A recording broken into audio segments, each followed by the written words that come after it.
Hey guys, welcome to another Medieval 2 commentary video that I'll be presenting to you. It's a high period battle, standard rules, 10k, and I decided to give the Egyptians a try. I tried to compose an army that was going to be, well, plausible to win with Egypt, and I went with the 4 Saracen Militias up front to receive an enemy charge probably coming, that I was expecting to come, 3 Naffatuns in the back, 5 Tarbardariyyas as a third line, as you can see, 2 Royal Mamluks here, and 1 General Bodyguard.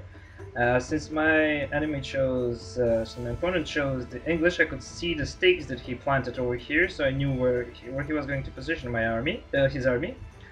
So I knew that I was going to face at least 4 yeoman archers, which I did.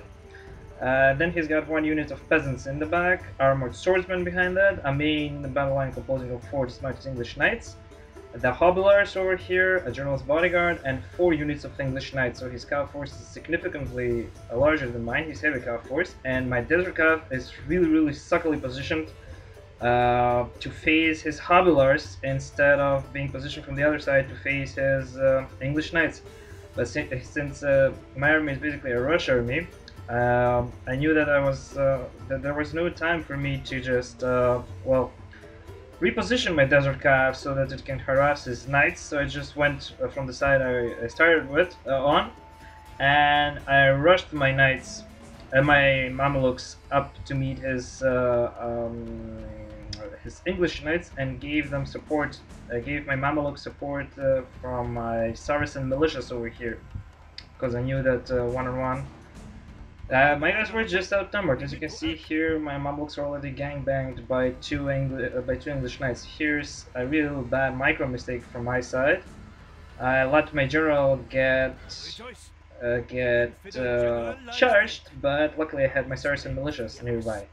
Now I will charge my Tarbardariyyas anytime, any minute now at the enemy line, and here as you can see the hobblers caught up with my Desert Cav, though I don't think they will manage to beat 2 units of Desert Cav, and here our 2 main battle lines clash. As you can see over here the Cav fight is raging on, my Saracen Militias are giving support to the Mamluks, but overall it's not really looking good over here. As you can see I am gangbanged on 2 sides, and only on this little micro fight I can win. I'm betting on my Naffatuns. I have great experience with these guys, and as you can see they're just raining death at these dismounted English knights, and they're going to rout them. And there goes my general too. Got caught up in a fight against another unit of dismounted English knights.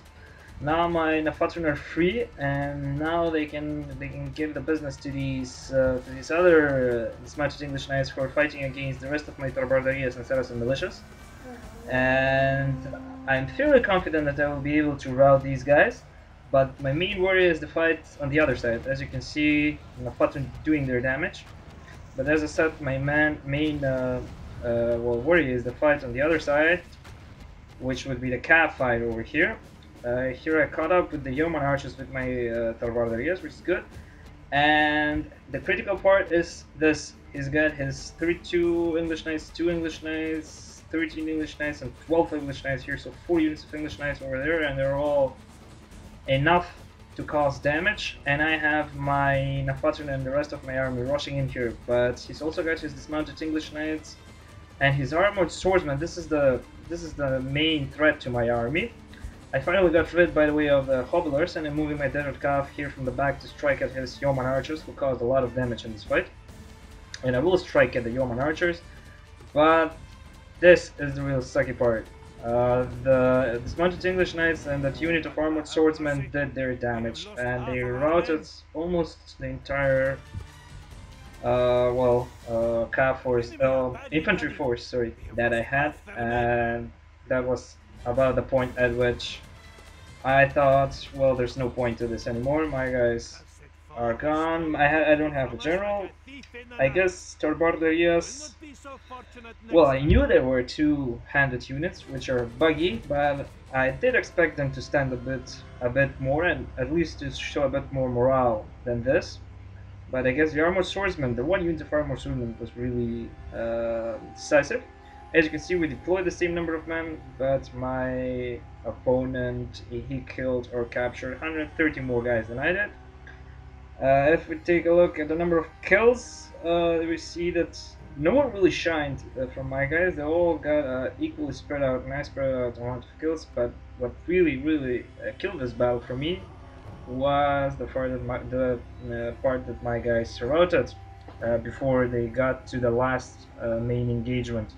So anyway, good game to my opponent, and hope you guys like this battle, and hope you guys will stick around for more battles to come. Take care, bye bye.